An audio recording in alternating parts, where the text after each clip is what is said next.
Hey everybody, welcome to Rider Club Radio, podcasts about Kamen Rider. I'm Jeff. Something matter with you today, buddy? No. Did you enjoy Ghost this week? Yeah. Jeff, do you need to go to sleep or something? Like, is this a bad time? I could come back later and do this. We'll see you next week, everyone.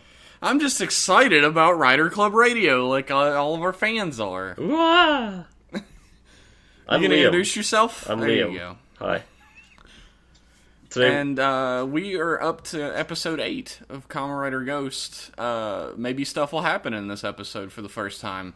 oh my god, kinda. Sorta? A little bit. Why don't you tell us what happened in today's episode, Liam? Okay, so the bee lady, if you remember at the end of the last episode, she turned into this horrible CGI abomination. She turned into a bee on a dump truck. Yeah, like I said, a CIA abomination. Yeah, it's good. And Takeru fights her, and she runs off. She gets, like, beat, and then she runs away. She gets beat, and then she runs off, though. She doesn't explode. This podcast is over. No, but it was a good joke. Just tell us what happened in the fucking episode or you're fired. Okay, so everyone that was getting controlled by the bee, everything comes back to normal except for the one guy's best friend, who we heard about, and he runs off with the best friend, and they go looking for him. Yeah, fun fact about that guy. Hmm? He could absolutely play me in an all-Japanese version of my life story. Why? He Because dresses he's a loser? exactly like... He's a loser, he dresses exactly like me, he's pudgy, and he constantly slouches. Perfect. Jeff That's in a me nutshell. to a T. So they run around looking for him, and they find out after questioning a bunch of people that they're in, wouldn't you know it, an abandoned factory on the other side of town. So they go there, and there's like a bunch of brainwashed people, and they're building a monolith, another one just like the one that Ghost has in his basement. Oh, sorry, I was a burp. They find them in an The abandoned... level of professionalism is amazing. I know, this podcast, it's so high.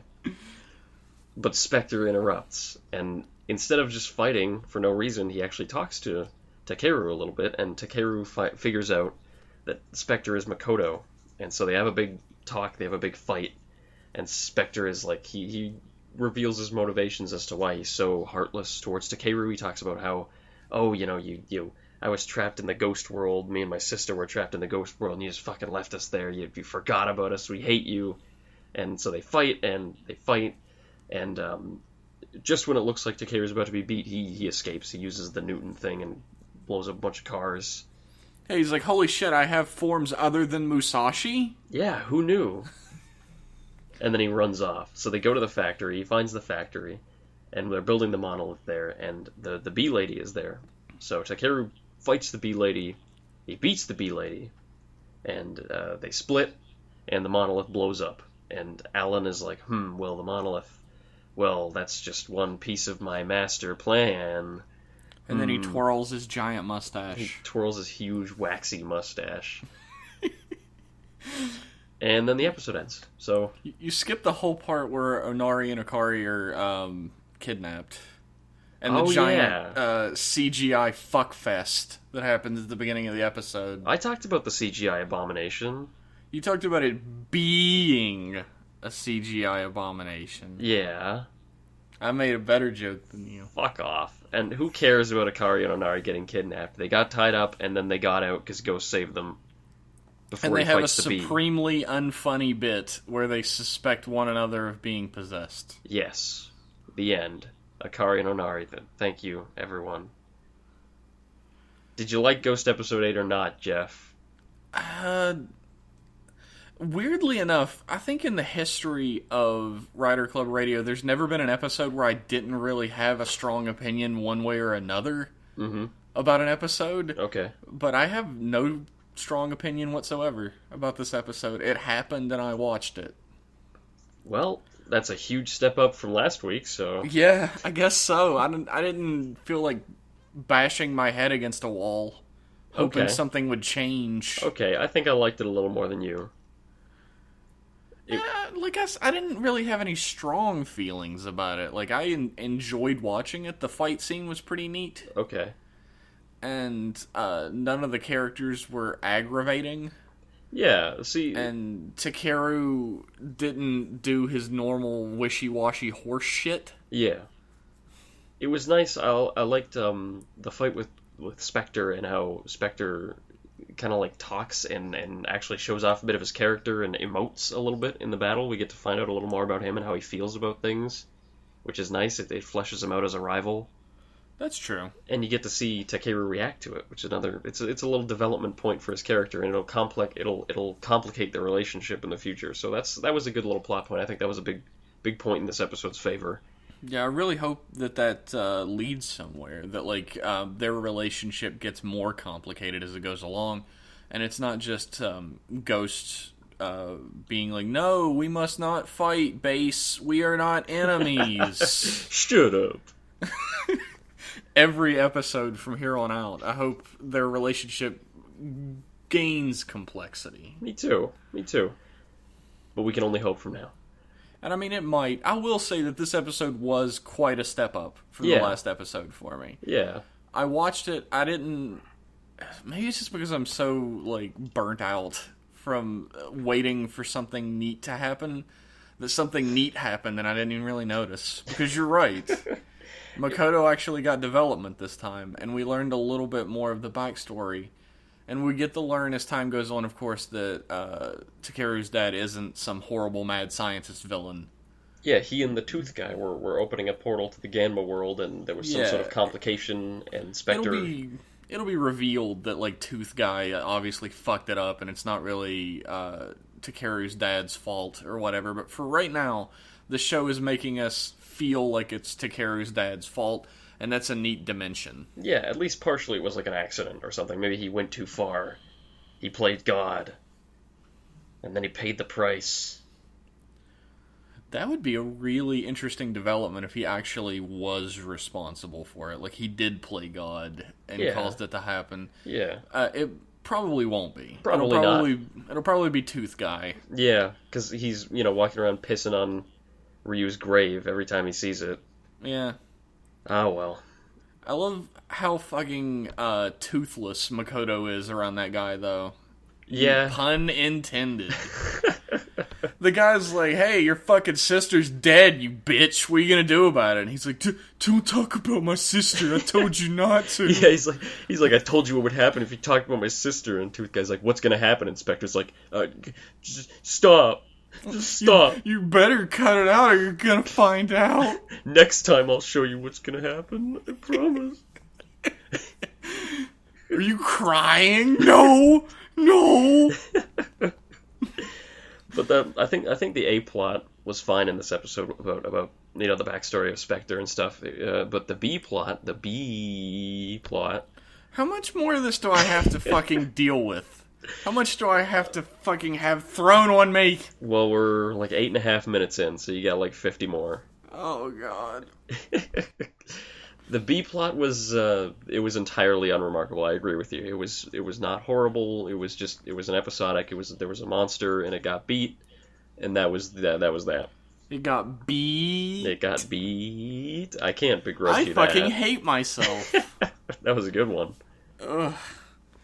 Yeah, the B was kind of an afterthought. Mm-hmm. That was something somebody on Twitter said. They said they were a little disappointed that the plot from the last episode was wrapped up in like the first 5 minutes. Which secondary rider is this? That was Dexter. Yeah. He said that. We'll get the secondary writer opinions later. We're gonna not talk about 90% of your fucking tweets. I'm sorry. We're gonna talk about some of them, but a few. The choice selections from the crop. I'm just gonna pick 3. Whichever makes the most butt jokes, those are the ones we go for, usually. Don't tell them that. They can't know the formula. You fucking, like, we made the joke about our names, and now every email we receive is like, Larry and Joe. You guys are fucking hilarious, by the way. Oh. You're also witty and original. Yeah, this episode was better than the last. I was actually pretty disappointed that we didn't see Spectre's base form in this episode because I love staring at it. You know what? I liked that. I want to use as much, like, the fight scene was my favorite part of the whole show, just like last episode. Oh, yeah. They have tons of form use. You get to see Nobunaga, you get to see Musashi, you get to see King Tut, you get to see Newton, you get to see all these different forms getting thrown around. They get to use them so much, and I want every fight to be like that. I want them to just fucking throw suits around like it ain't no Fang. I'm confused about what Makoto was after in that fight, because he was like, I'll do whatever it takes to bring my sister back. And then he just shows up and beats up a helpless little boy.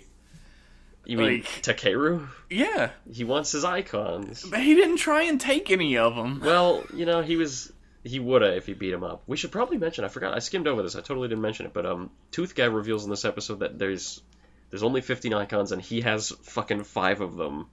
And Makoto has, I think, 4, and Ghost has 5. So there's 1 left, and we're getting that next episode. And you know what this means, though? You know what this means? There's only 15 icons. Yeah, this Banjo-Kazooie-ass collectathon is almost over. That's what it means. That means that the whole formula of the hugging with the tear is probably going to be over soon. And that means there aren't enough icons for everyone. Takeru gets to come back to life, or Makoto gets to save his sister, not both. And that's going to be a really, really interesting, angle. You say that, but at the very tail end of this episode, Makoto is pledging that he'll do anything to bring his sister back. He's talking to the icon that she's in, and he's like, wait, what's wrong? And she says, actually, big brother. Actually, big bro, I'm not actually dead. This is just a walkie-talkie that you've been talking into. Next episode, she's going to be like, actually, I don't want you to hurt Takeru to bring me back or whatever. Well, that'll be a nice conflict for his character, you know? Yeah, he'll have to decide whether he wants to follow his sister's wishes or bring her back. And I feel like he's the kind of character that's just going to try and bring her back anyway. Good. That'll be fun. Which would be very interesting. Yeah. He's doing it against her wishes. That'd be very interesting, an angle. I still like Makoto better than Takeru, but Takeru's slowly starting to grow on me. Yeah. Hopefully that continues, because Takeru's been his character has been sort of difficult to grasp since the beginning of the show. It still kind of is. Yeah, but give him time. Give him time. There's good signs in this episode. Yeah, there might be a quicker turnaround this time around than there was in Drive. Yeah, I hope so. Because Drive's turnaround took too long.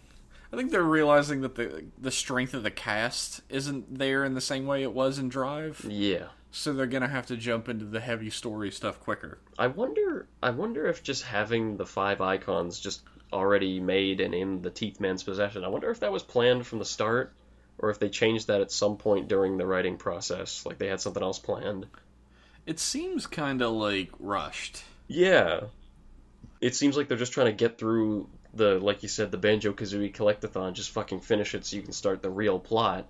And I'm totally all for that. I don't care what you have to do to get through it to start the real thing, but it does seem a little bit rushed.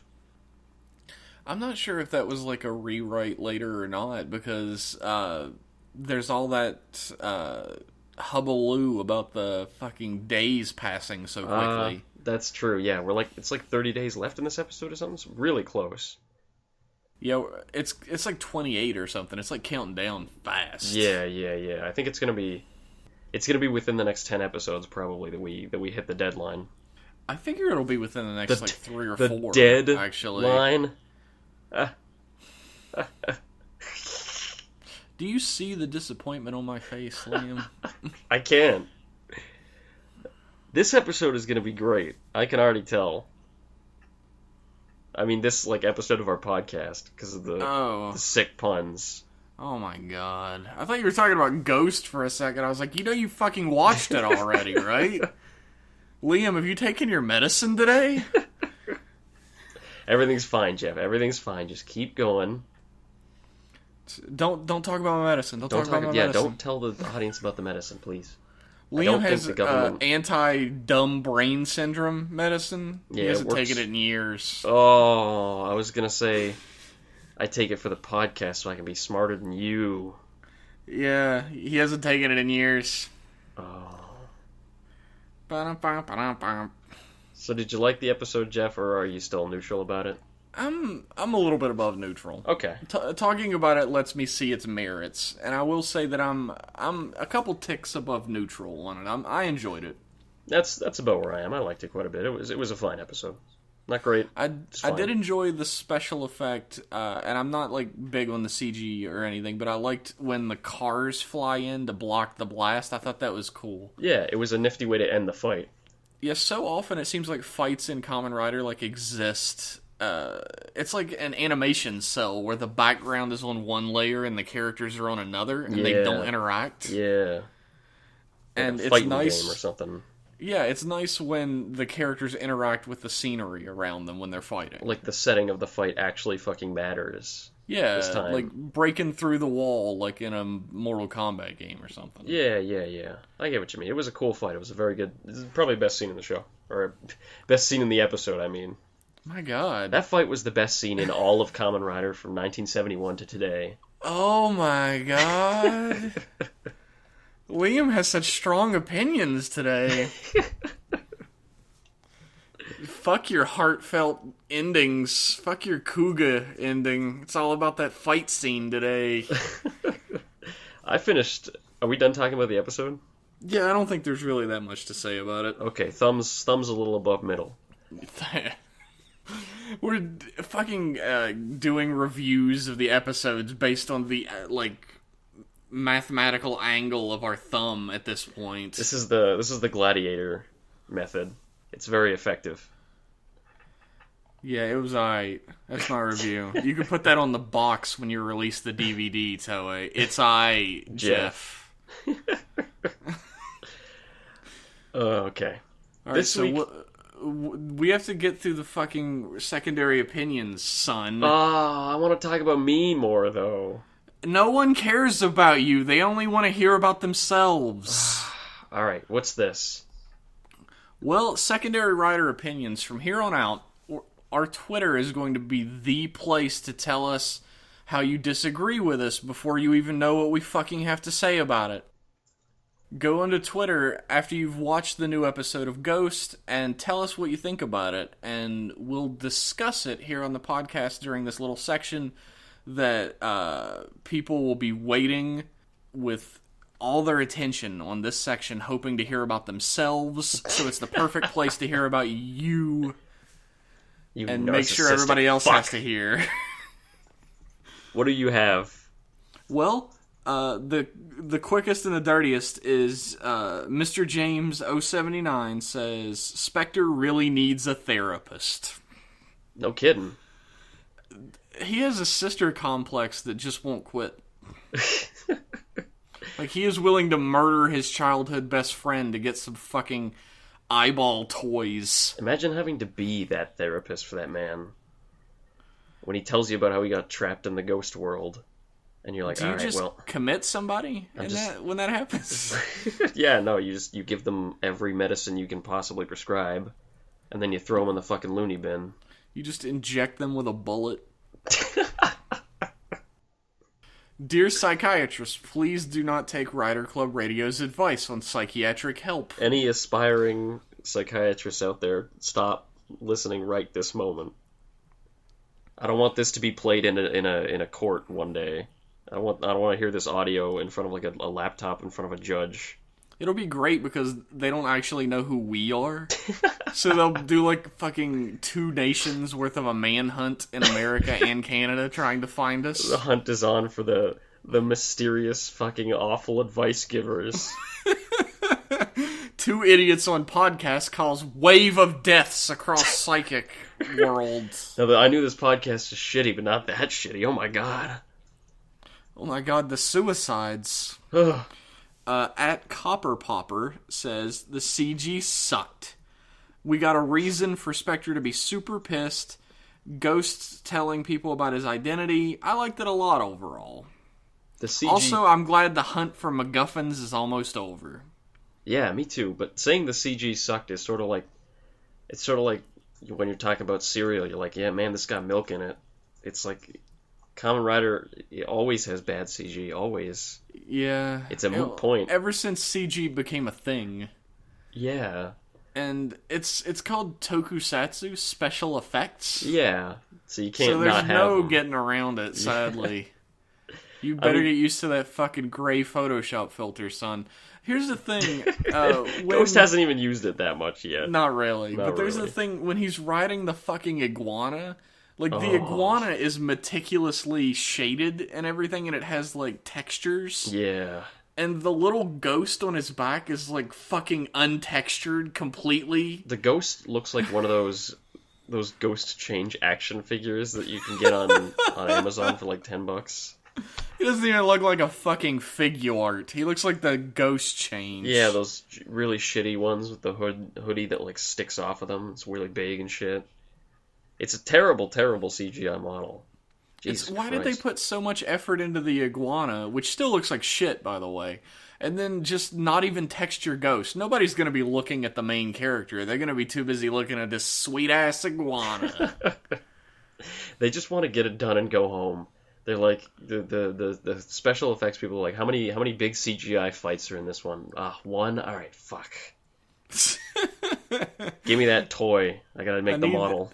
I need to go home and see my wife, not to texture that Kamen Rider Ghost. He smashes the keyboard a couple times. Alright, get the fuck out of here. There, goddamn it, I haven't seen my kids in 6 weeks. Our next tweet is from @EdgarDerp. Nice name, buddy. Okay. He says, I'm surprised they already introduced more of the icons in Toothman's possession. Looking for them probably won't be the focus anymore. Hell yeah. Yeah, that was one of my favorite things about the A-plot development of this episode, because it means Ghost is going to stop fucking about. It's hopefully not just going to be another, like, it's not going to keep being formulaic from here on and episodic. We might, start get some real plot progression. So I'd be fine if it was episodic in, like, the way that, say, like, American television series that have an overarching plot tend to be... an overarching plot. They have the plot, alright?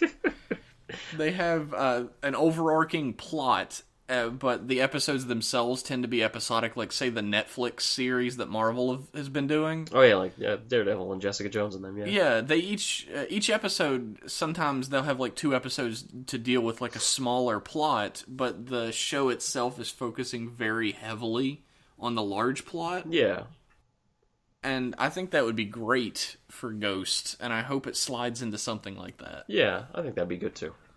Because I would actually really like to learn more about, like, the setting, the world, the Ganma backstory. And where they come from and what all this shit is. Yeah. Yeah. Like, all the secrets. I want to know the secrets. Isn't that exciting? Yeah. So, those were not very strong opinions. But we appreciate you guys writing them in. Somebody write in and say Ghost is the best Heisei, and then we'll have a lot to say about that. That's all you have to say. Well, actually, @Sesker9 said the show has really taken off in terms of plot and character development since Spectre got introduced. Yeah, that's true. It sort of stumbled right after he came out. But, like, starting today, I think today and last week, it's the show is chugging something along. Here's hoping that it picks up speed and doesn't derail. Yeah. There's 2 extremes that every Kamen Rider series can go to. It can stay in episodic hell, or it can build up so much speed that it derails like a Kabuto or a Hibiki. I wouldn't mind another Kabuto. If it means like between 2 weeks between now and the next one, Ghost is like the conductor of a train, and he's like trying to ride it down to the core of the earth to find the ultimate like bottle full of fucking sun juice. What the fuck are you talking about? Just like a plot that just goes insane and doesn't have anything to do with anything. Oh, okay. I thought you seriously did need medication. No. I'm going to throw this out here. Talking about Kabuto, I'm going to throw Dead Guy under the bus. Okay, what is... Tamaz talked to me the other day and said that he hates Kabuto. He's only watched a few episodes and he hates it. Wait, how do you hate Kabuto seeing the beginning of it? The beginning was like the strongest part of the show. Well, I understand in a way because he hates Tendo. Okay. Yeah. Because Tendo's a piece of shit, and He is. Kagami hasn't really had time to shine yet. Yeah. At that point. Kagami shines forth later. We talked about it a bit, and it sounds like he might give it more of a shot, but he might not. Write in at Rider Club Radio and tell the dead guy to fucking watch Kabuto, and I'll show him all the messages. We'll relay it. I liked Tendo. I didn't like Tendo as a person, but I liked watching him. He was a very interesting guy. Tendo becomes a plot point at some point, really. He shows up and fights the monster and wins, and then the other characters get to do things in between. Kagami is the anchor character, but we've talked about this plenty before. Yeah. So, write in at Rider Club Radio on Twitter or riderclubradio@gmail.com and tell the dead guy to watch fucking Kabuto. Yeah, and dead guy, if you're listening, fucking watch Kabuto. He's not gonna now. Now that you said it. Yeah, I guess. Don't watch Kabuto. Oh, you tricked him. He'll Good, do it now. Got him now. Why don't you tell us about what you finally finished after eons? After 10,000 years, you're free. It's time to conquer Earth. This week, I just shotgunned the last 5 episodes of Kamen Rider Kuga. The last episode was like a special, so it wasn't a real thing. But I finally finished it, and I fucking adored it. It had deep, deep problems, especially around the middle. But overall, I thought it was a very good series. Jeff, you've seen it before a long time ago, right? A long-ass time ago, but yeah. Yeah. It was very, very good. It had issues with its pacing, I think. Yeah, it did. The thing is, everybody who complains about the pacing and stuff is probably watching it on a more regular basis than I was watching it at the time. Because I would watch like an episode a week, like you were supposed to. I'm not sure why. That's the reason why it took me so long with Kuga, is because it's paced like a Showa series, where at the beginning it explodes out of the gate and it's like, oh, you get introduced to all this stuff and it's so endearing, and then the plot really just like grinds down, and suddenly the plot of every episode, like the A plot about the Grongi and stuff, the plot would just be like, here's a new Grongi, and the cops have a new bullet, and maybe Kuga gets a new form, and then they beat the new Grongi, and Kuga gives a thumbs up, and then they go on to the next Grongi, and that really grates on you. And the show sort of saves it by having little B plots about like side characters doing things. Like one is about the lady that makes the bullets, the scientist lady. She has to reconnect with her son, which is one of my favorites. That's actually a pretty good one. And that's, I think, one of Kuga's strongest points, is it uses its side characters so well to sort of cushion the impact of the shitty pacing in the middle. But it is still sort of it's a sticking point. That's why it took me so long, was because it's just not a show that you can marathon, that kind of show. But the beginning, you can, but you really are gonna get sick in the middle. Yeah, the beginning like, and the ending. The show is great. The action is really. I would say that the action in Kuga is about as realistic as you could get with a Karate Bug Man. Oh yeah, for sure. And it's always enjoyable. Yeah, but if you get used to series that have a lot of plot in them, and a lot of forward momentum, whether that gets derailed or starts to slow in speed. But if you watch Heisei, you get in that. Yeah. Kuga is patterned like exceptionally heavily after like a Showa series. They hadn't really experimented with a heavy like plot narrative driven show. It was like piece by piece by piece, but it was like, I don't even know. It was like grain by grain instead. I don't know. Maybe we could talk more about this in a spoiler cast in the future. Yeah, we'll get around to that one year. Someday. But for now, I would like to say that I very, very much enjoyed Kuga overall, despite the slow middle. The beginning and ending were absolutely worth it, and the characters kept me watching. Absolutely. So it was great. Jeff, I heard you finished something very, very quickly this week. Yeah, I finished Blade. It took me a couple weeks. But I was only watching like a couple episodes a night. Okay. Yeah. Maybe some nights I'd watch more than a couple, but I just jumped in and finished like the last 10 or something. And then I watched the Missing Ace movie. Oh, Which, is that the one with the smiling guy? yeah. Okay. He's great. He's the most interesting character in all of Kamen Rider. Is that for serious? No, he doesn't even fucking have a personality. Well, he is a movie writer. That comes with the territory. Yeah, I guess that's true. What is his fucking name? It's, Glaive. Kamen Rider Glaive. Okay. And he fucking, is hideous. Yeah. But, Have you seen the video that his actor put out? Where he's talking about his No. blog? no. He's like, it's just him in front of like a wall or a flag or something. He's just sitting on a chair. And he's screaming in English at the top of his lungs. And he's like, "This is my blog! Welcome to my blog!" And he's making that dumb smiling face the whole time. Oh my god. It's so weird. It's surreal. It's like something out of your nightmares on YouTube. I need to find this. I Maybe don't- we can link this in the description if we find If it. I can, I can't promise anything, but if I can find it, I'll link it in the description. I have no clue what the name of the video is. But I watched Blade, and I believe I said before, the first, 13 episodes of Blade or so are fucking horrible. Yep. Like, Yeah, you've the told me that. characters are fucking... They're not even characters. They just yell at each other all the time, and then, shirk away afterwards, and somebody grabs somebody's arm and yells. And they stare introspectively and then say lines that seem out of fucking nowhere. That sounds great.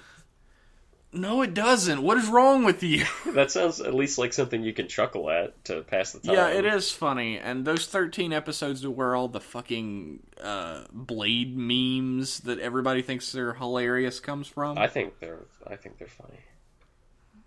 Yeah, well, they used to be funny. They They were funny at one point before people started linking me them constantly. I've yet to tire of them. But after that, the series really starts to pick up. The characters become characters. And I actually asked on Twitter, I said, does Kenzaki Blade ever develop a personality beyond grabbing people's arms and yelling? And somebody said, short answer, yes. Long answer, yes. And you were absolutely fucking right, dude. Kenzaki became one of my favorite characters in Rider by the end. Really? Yeah, he's a great dude. He's like one of those characters like Godai or Shoichi from Agito, like somebody who's like kind of an idiot, Yeah. but they're so super good-hearted. Yeah. That's sort of that's the archetype that early Heisei likes to use a lot.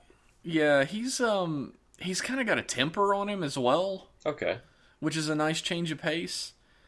And to begin with, he has this really great personality quirk where being a Kamen Rider is just his job. Oh, yeah. He just looks at it as like a job. Yeah. And in the Missing Ace movie, I guess this isn't a fucking spoiler since it's non-canon. Okay. After the battle fight, great name by the way, Toei. Is that an official... That is the official name of the monsters thing. It's the battle fight. The battle fight. After the battle fight is over, he becomes a trash man. Because he's just a working stiff. I guess so. He loves being a trash man, and all the people in his route love him. Well, being a trash man pays pretty well, honestly. Yeah. At least here it does. I don't know about Japan, but... I don't know. Menial jobs don't pay well in Japan. They think you're a loser. You gotta be a salary man. Well, but it's a civil servant thing. Maybe. I don't know. If you live in Japan... Kamen Rider Liangle's a fucking loser, and I hate him. Is Liangle the club guy? Yeah, he's the spider. Okay, yeah, alright. Yeah, I know. And he's a bitch, Okay. but all the other riders are great. That's cool. And it's really difficult for me to choose between Blade or Garen as my favorite rider in the series. Well, get back to us. Maybe one day I'll choose. I actually almost bought the Blade figure art the Oh, other really? day. Yeah. I hear they Still made... kind of debating. I hear they made a Blade toy that's got like the mask rip, and you can see his face in it. Yeah, it's actually got like a metallic finish on it as well, on that's all the cool. silver parts. It looks really cool. That was the one I was looking at. Does Blade have a lot of mask fucking up? I hear it's got more than any about other like rider. 3 times. Yeah, that's way more than any other It rider happens series. to Blade. It happens to Blade, then happens to Garen, and I think it happens in like a non-canon thing as well. That's cool when that happens, though, because a lot of the time in Kamen Rider, it's kind of hard to see the suit actor and the face actor as the same person Yeah, because of all the flashy like changing between them. And when you get that happens. what? That happens with Agito, like real bad. Yeah, Because like doughy, happy-go-lucky Shoichi becomes like ass-kicking machine Agito.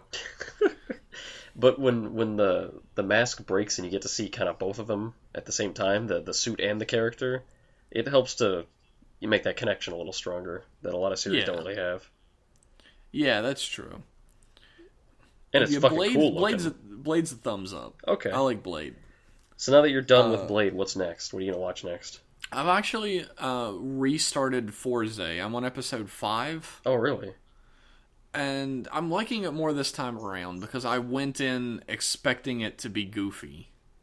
Yeah, because it is pretty goofy. It is pretty goofy, and I've forced myself to stop caring about how dumb the Forza suit looks. I hate the Forza suit. I hate it too. I hate the absolutely egghead. I hate that suit.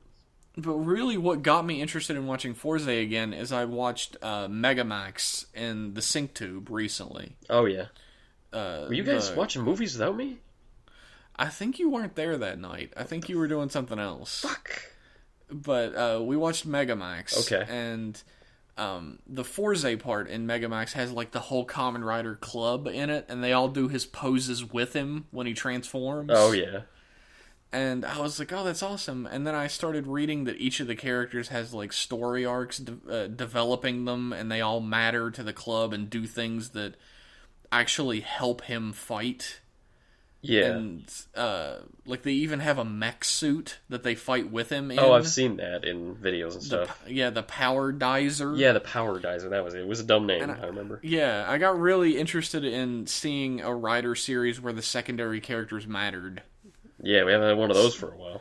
So I started watching it, like, because in the original Kamen Rider series, like, Tobei Tachibana, he's an older dude, but he fights mooks sometimes. Oh, yeah?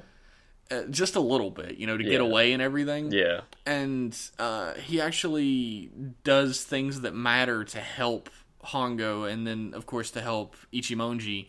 And when Taki Kazuya joins, he's like the mook fucker upper. That's his job. Is his Kazuya the Interpol guy? Yeah. Okay, yeah.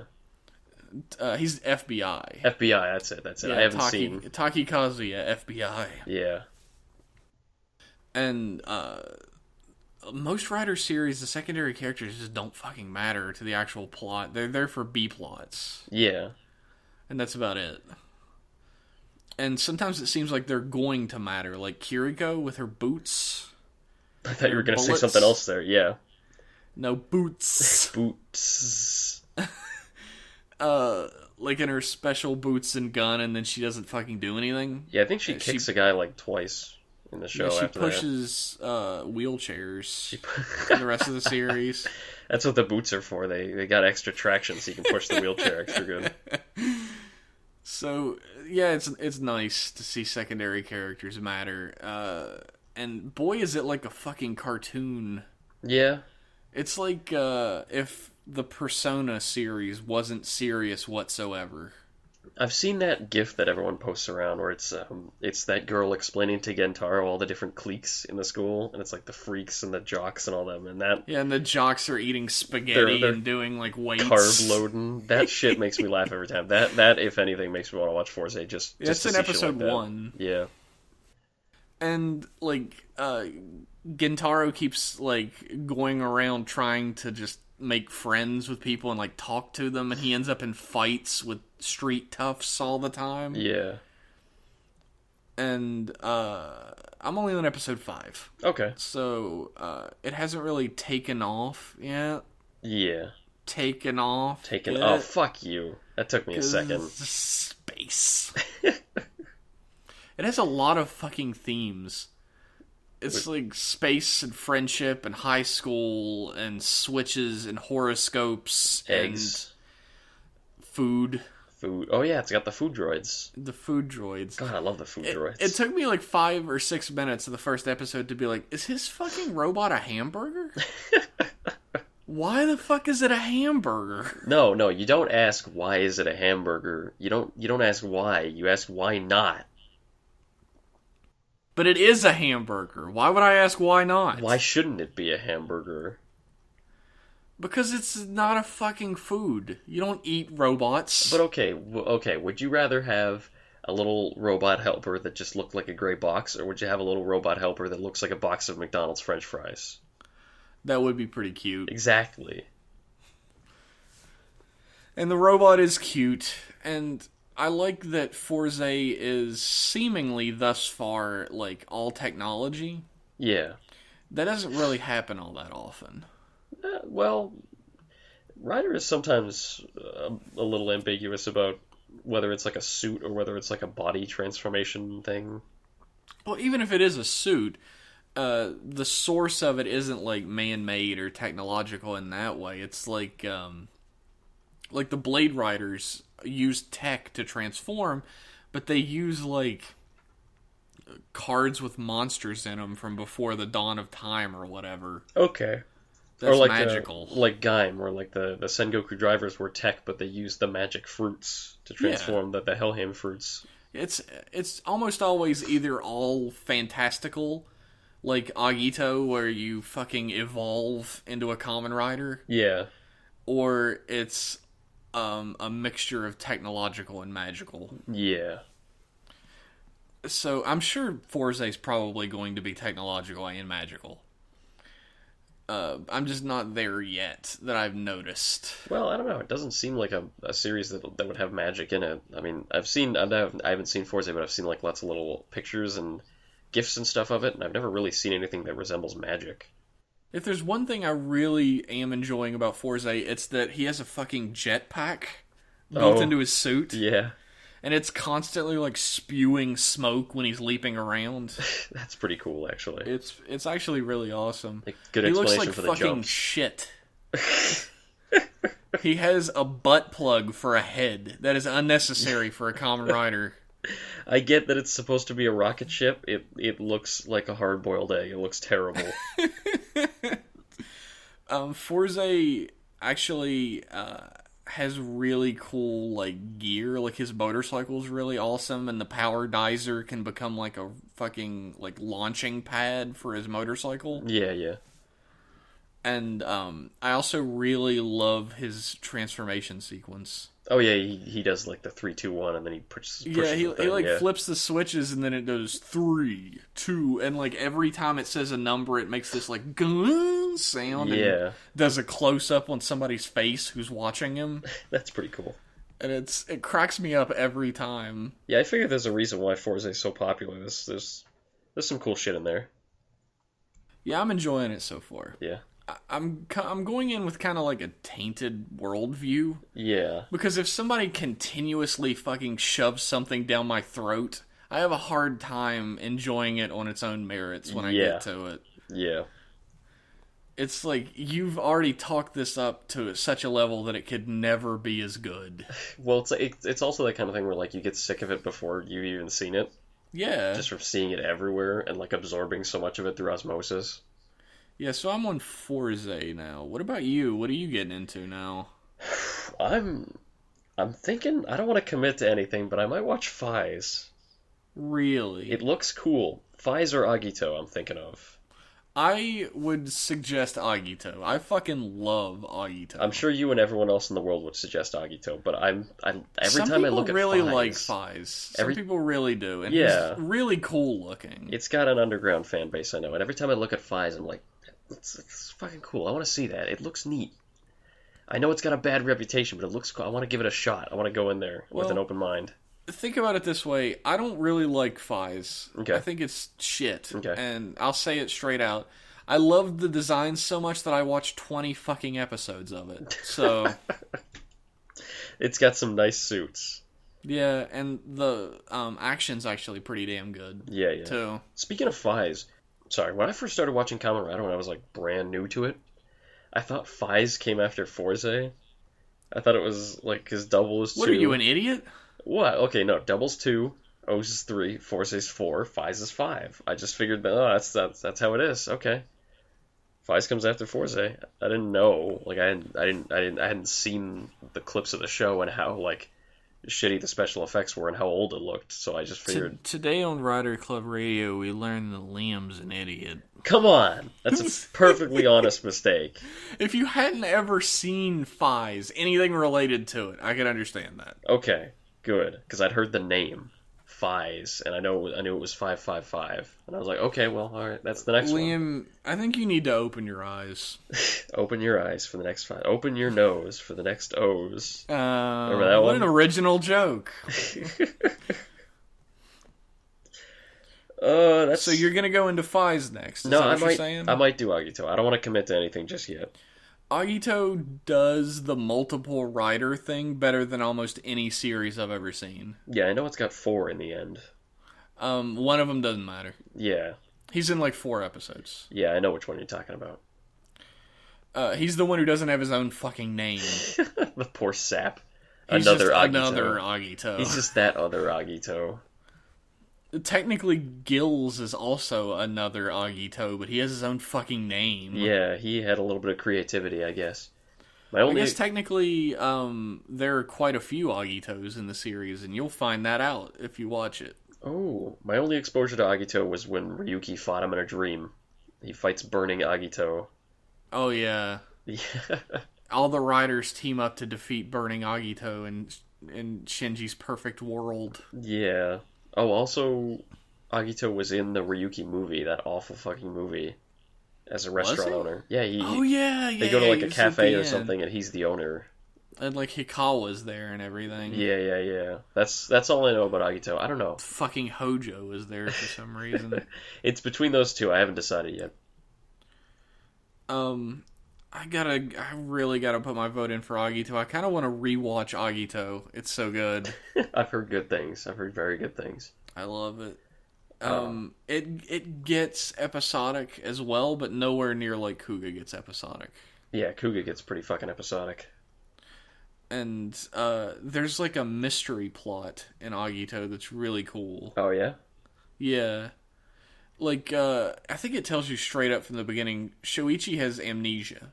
Yeah, that's the normal thing in the plot. And it's not like, I was Weapon X amnesia or what the fuck ever. It, like, actually develops into an interesting plot. Oh.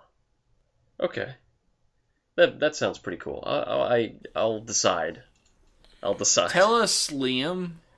Tell us what? Tell us what you're gonna watch. I don't know. Come on, Liam. You have 10 seconds. Time's running out, buddy boy. It's time for news. What happened in the news today? Fucking nothing happened this week. You want to hear about it? That sounds awesome. Tell me. Okay, there's some toys coming out. Oh, fuck you. No. We don't do toys. No, there's a reason why I picked this. There's always a reason why. Yeah, exactly. I don't do toy news without having a good reason, and there is a good reason this time. You guys remember when Liam said, I don't do toy news, and then he would stop? That would be the end of it. Now it's, I don't do toy news, but here's all the releases for the next year. No. Look, listen, shut the fuck up, okay, Jeff? I'm done. Okay? I'm shutting. Okay. Fuck's sake, man. This week, a Ganma Icon set was announced. You know the Ganma Icons? Oh, boy! No. There is a reason.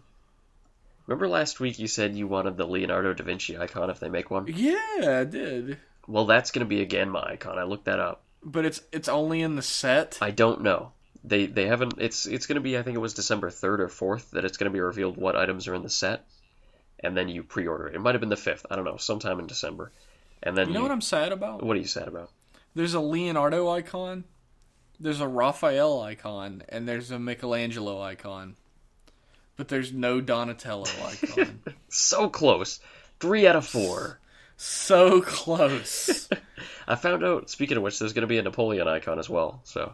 Oh yeah, I heard bet your about that. ass. You were excited, weren't you? Yeah, I'm gonna be buying that one. When you hit it and you put it in the belt, it says, "Begin the revolution. It is destiny," which is a little ironic, but Yeah.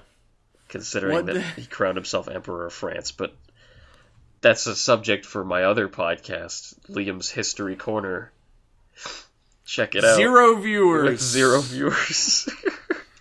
What does the Leonardo icon say? I don't know. It's a Ganma icon, so I don't even know if it goes in the belt. It's gonna be a Ganma icon, and yeah, I don't know anything about what it looks like. I want to transform into a Leonardo da Vinci form. I don't know if you can. I don't know if it's gonna let you because it's I want that to be my form that I transform into. I don't think so because you know how the Ganma ones they're like circular. It's the same kind of icon that Makoto's little sister is in. Yeah. It's that's going to be the Leonardo one. It's not going to be a form. You think Canon is going to be a Ganma? Oh, she's going to be like, actually, I'm a Ganma. Yeah, actually, I'm a fucking ghost. Ooh. Well, she has been dead for more than 99 days, maybe. Oh, yeah, shit. Well, hang on. Well, she's not being possessed. She's not. If you're dead for 99 days, you're gone. If you're possessed for 99 days, it's permanent, but she's, like, stuck in an icon, so that's, like, some sort of limbo? I don't know what it is, but maybe she's going to be, like... Takeru's in an icon. That's true. Maybe she's going to come up and be like, everything you did was for nothing, Makoto. I've hid this from you for a long time for no apparent reason. And that would be really funny. Now you can go join your best friend. And then they'll hug. Oh, if that's how it goes... And then they'll fuck. I hope John Toei isn't listening to this and stroking his beard sensually. Yes, I like how he has a beard now. Stroking his Fu Manchu. Oh my god, is that racist? I don't know. No, his name's John. He's white. It's fine. I guess that's okay. I'll allow it. Did anything else happen at all? Yeah. Kuga's Blu-ray box set is coming out in December. Oh yeah, the $99 million one. Yeah, it's probably, I don't know, if you're a multi-billionaire, you could probably afford it, but in the Blu-ray box set, it's more than just episodes. There's going to be interviews with Joe Odagiri and also the guy that played Ichijo. They're going to be doing interviews, and a bunch of costume designers. And I don't want to hear what Joe Odagiri has to say about Kuga. What do you think? Do you think they would put it on the Blu-ray if he actually sat down in front of the camera and was like, yeah, this show sucks, it's balls, I hate it? I don't know. They do it all the time. When did they do show that? Interviews all the time of him being like, yeah, Kamen Rider's shit. Well, hang on. Fucking hate it. That, I think, is more of a rumor. Like, he did say that he wasn't interested in Kamen Rider and he only did Kuga because, like, it was going to be different. But I don't think he hates Kamen Rider as much as a lot of people think. I hear he's still in touch with some people who were involved. He still buds with them. I understand, like, if he wants to distance himself from it because he's got a real career now. He's one of those Kamen Riders that actually went on to do things.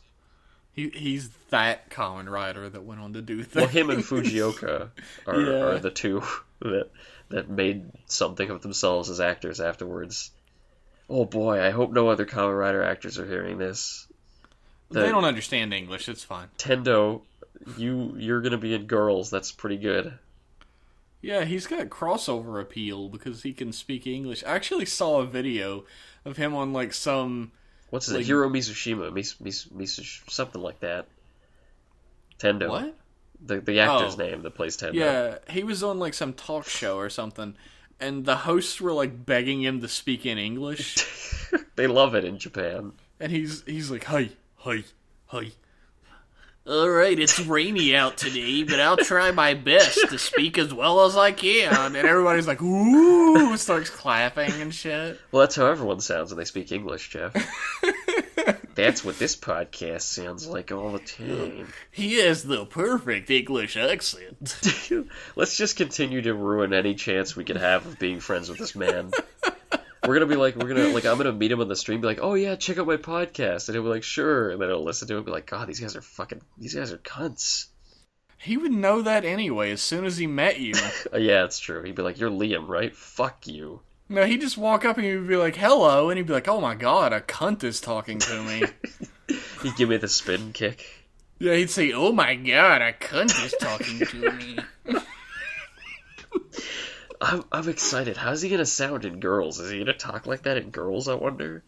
Oh yeah, I'm still so that's hyped his for that. accent. I've never been more hyped for an episode of Girls than I I don't have. think either of us.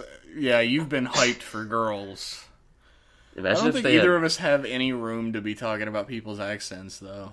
Yeah, I get you don't. You fucking You Texan. have a fucking Canadian accent. I do not have a apparently. Canadian accent. I speak People with a... people picked up that you were Canadian immediately without you ever saying you were Canadian. You know, I think the reason why that is because all Canadians, no matter how sober we are, we like slur our words a little bit.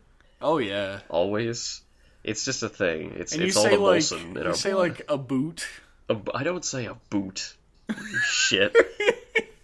and you finish all your fucking sentences with a. What is wrong with you?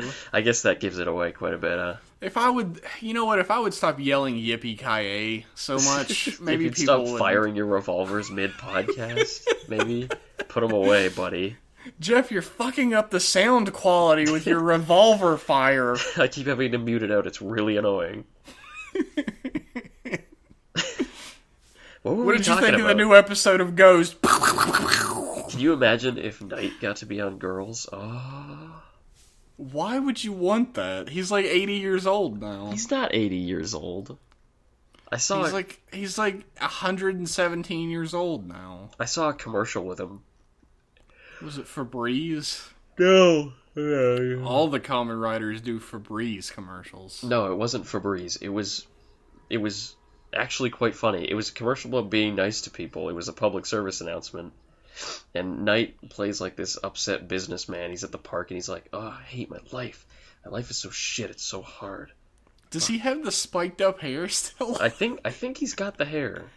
Oh my god, it's but he's not got, like- 2002 anymore, He's got buddy. like a salary. No, this was made during Ryuki, I think. Oh, okay. So he's got like the salaryman suit, and he's like, "Fuck everything," and then a ball rolls near him, and he kicks it back to the kids, and they're like, "Thanks, mister," and they run off, and he's like, "Hey, that felt kind of good. I did something nice for someone," and then the voices comes over, and it's like, if everybody did something nice for people, nobody would have to struggle hard in their lives. So be just like Kamen Rider Knight and be a good person. Oh my god! Be just like Kamen Rider Knight and fucking kill everyone you know. Okay, no, it doesn't literally say. It doesn't say any. There's no reference to Kamen Rider in it. But I mean, the fact that they use that of all characters, that they use Knight, one of the shittiest, like angriest, bitchiest, assholest riders in history, to get that point across, was very funny to me. That was actually a campaign with many commercials. They also used Kamen Rider Kaiza I was just gonna say Kaiza. in one commercial. It was Michi. about asking girls politely out on dates. The commercial all about consent featuring Kaiza. And then at the boy. end, he gives his beautiful, loving smile to the camera. God damn it. What the fuck were we talking about at the beginning of this? No, I've legitimately forgot. We were talking Joe about Odagiri. news. Joe Odagiri interview. Yeah, it'll be on the Blu-ray. You can hear him talk about how much he fucking hates Kamen Rider. Yeah, he'll be like, "What am I doing here? God, I hate all of you." How much money am I being paid? Why does he keep asking that every few seconds? Ichijo's gonna be there too, so look forward to that. Sometimes I wonder, like, after a Kamen Rider actor leaves and doesn't come back, what do they do? Like, do they have careers and we just don't see it because we don't see anything outside of Toku? They go. Remember in Zero Ranger when Burai goes to the room in the other dimension with the candle? He goes to the fucking candle They're space. all there in the candle space. They just sit around until it's time to come back. Did you know that Kamen Rider Garen's actor is in Forze? Playing who? Garen? He's a teacher Really? at the school, Huh. apparently. Does he betray everyone again? It's funny that everybody remembers Tachibana for, like, betrayal, but he only does it once at the beginning of the series. Even I know him for it. I haven't even fucking seen Blade. Yeah. It's just one of the memes that went around. Yeah, it's the meme, It's like, are you betraying us again, Tachibana? Yeah, that line. Even in Japan, that's huge. Yeah. There was in a Betrayed War game. I don't remember which one, but one of the achievements you can get is named that. Have you betrayed us again or something like that? Like they know. Their Toei knows. Yeah, well, there's a video of, like, the Forza cast at, like, a live show. Yeah. Like a stage performance for everybody, like a Q&A. Yeah. And somebody in the audience asks Garen's actor to do his transformation sequence. And they have all the fucking sounds queued up, of course. Yeah, of course. And he does his motions, and when he, like, presses the thing, instead of it making the noise, it says turn up. And then it starts doing, like, Blade memes Oh, no. in the background. And he, like, collapses in defeat. It's hilarious. I like that And, they're like, so self-aware about it. They keep asking him to do his transformation sequence, and sometimes he goes through it perfectly, and sometimes they start playing Blade memes. And after the first time of him reacting, he never fucking reacts to it again. He just goes through his transformation sequence while it's He playing. just says, fuck it. I know. I know this is what it's become. He's a good sport. He's a good sport. He came back as Garen. Okay. I hear we've got a nice email. We don't. We have some emails, though. Okay, show me the emails. We have a question on Twitter, though, that wasn't related to Secondary Rider. Okay. Fofo808FTW asks, Okay. favorite subgroup? Overtime. Overtime. Next, please. No, Actually, I like Orange Lion as well. Orange Lion's pretty good. Yeah. But, any subgroup that isn't fucking awful. Usually, like, all it takes is some skill in Japanese, the patience to do timing, and some common sense, and you can be a good subber.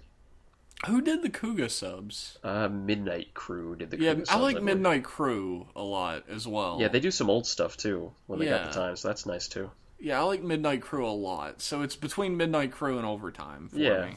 I like HK Bootleg, personally. They're the most true to what it's like to watch Kamen Rider in China. I like accurate scripts. Yeah, it's it's the experience of watching in China, exactly.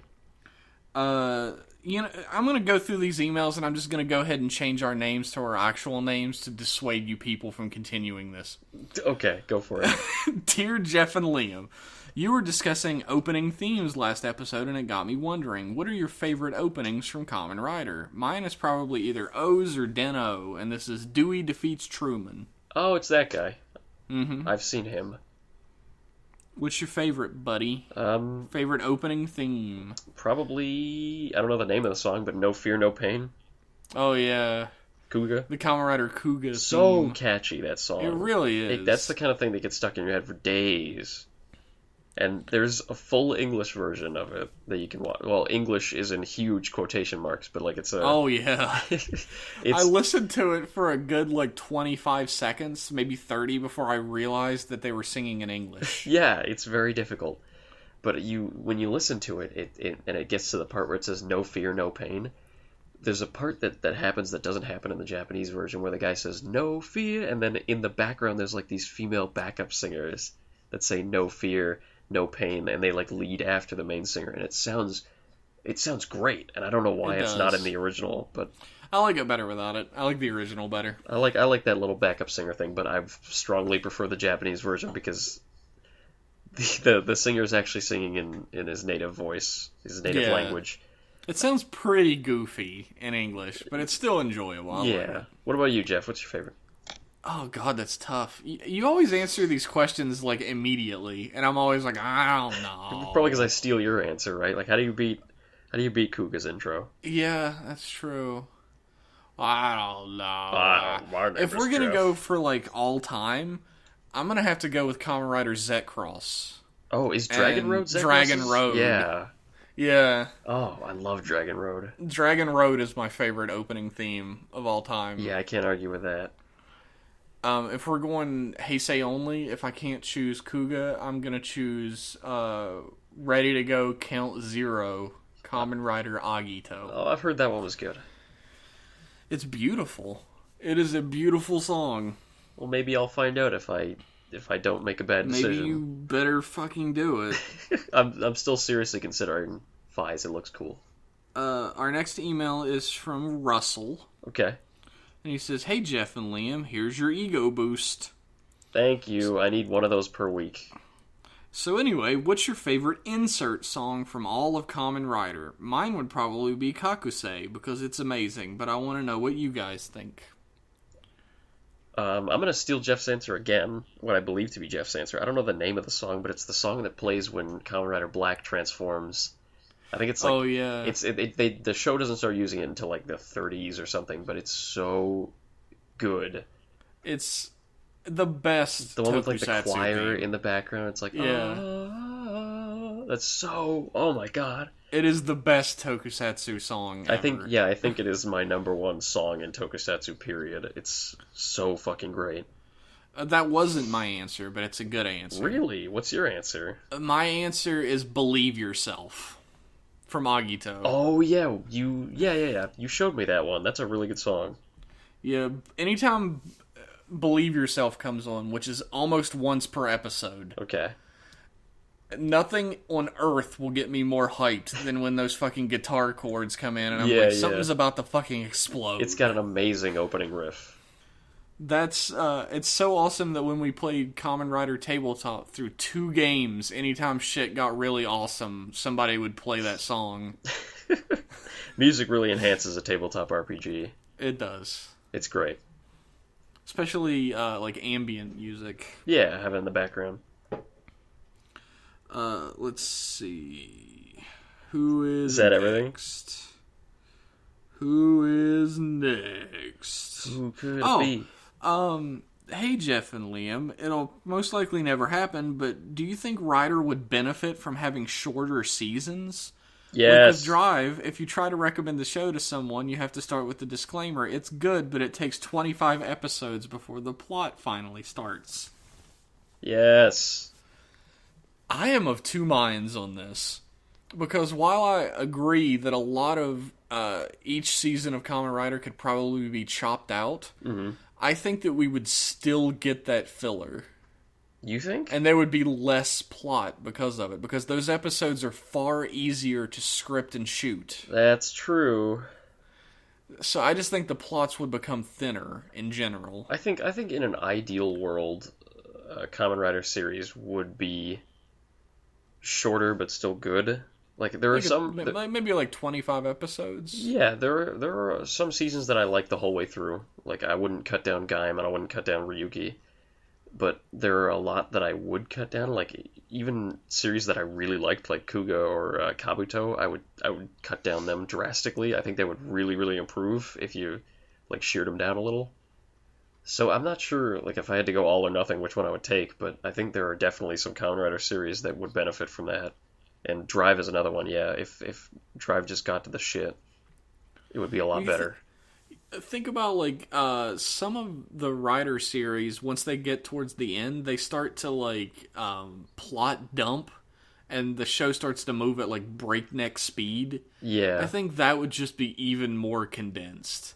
Like the show would be full of filler. If it was 25 episodes, they would be like still 15 episodes of filler, like 18 episodes of filler, and then they would supercharge the last few episodes to finish the story. Well, okay, in a perfect world, though, it would work. In a perfect world, yeah. I think they would benefit from having shorter seasons. Or, in a really perfect world, they would have enough content to fill out a full season.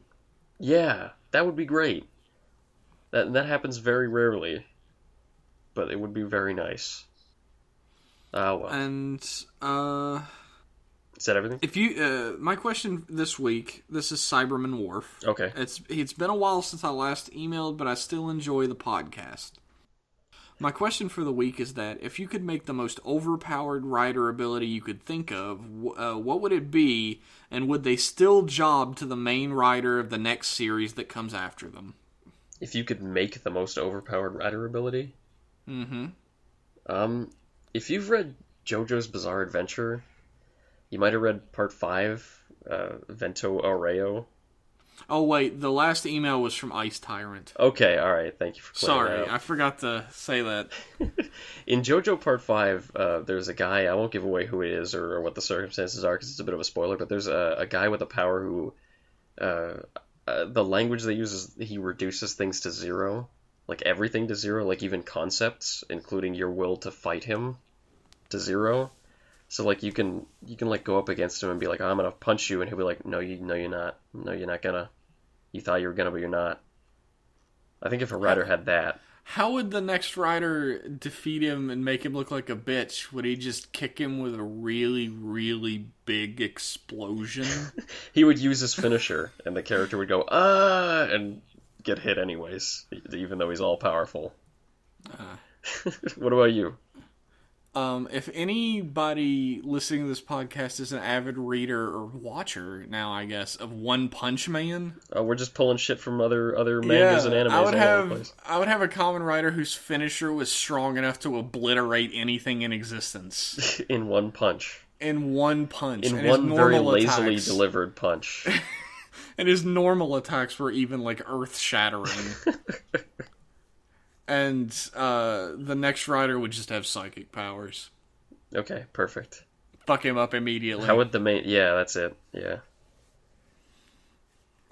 That's the answer I got for you. Liam stole my actual answer that they would just kick them harder and the explosion would be larger. It's just he would forget about his power at the most convenient moment, and then that would be his downfall. Just like every common writer in a crossover. Anytime Kabuto's ever lost in a crossover is like, holy shit, I forgot I can stop time. He was reaching over to the side of his belt, and they keep interrupting him, and he's like, no, guys. Hold on a second, god damn it!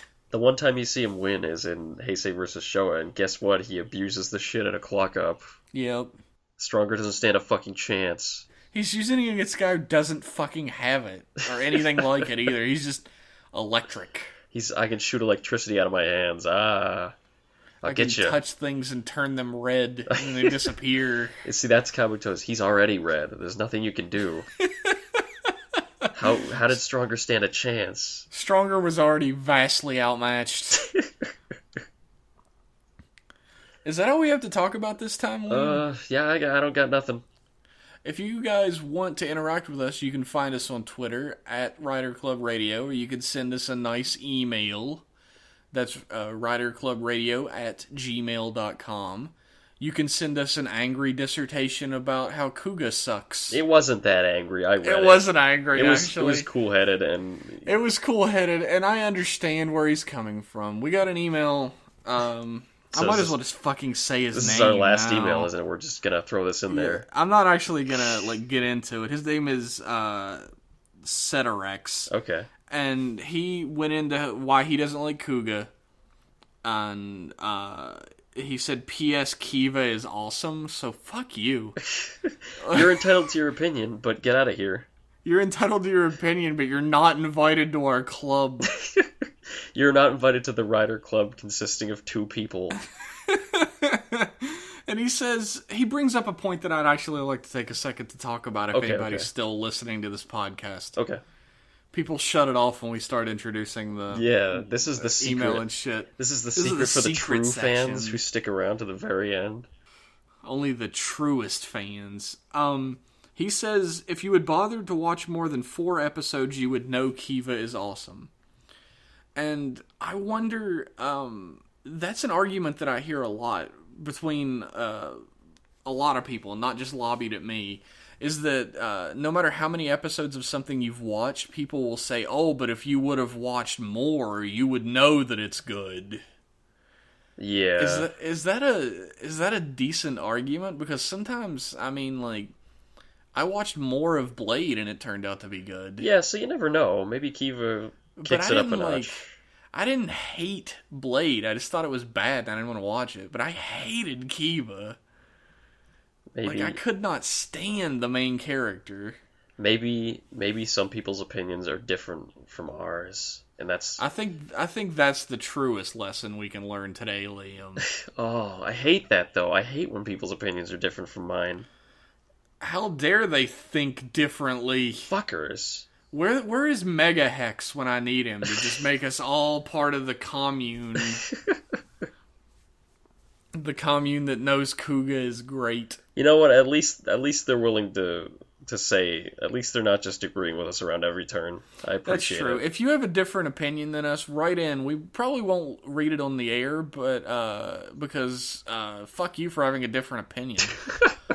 But we we read this actually one like to out. see.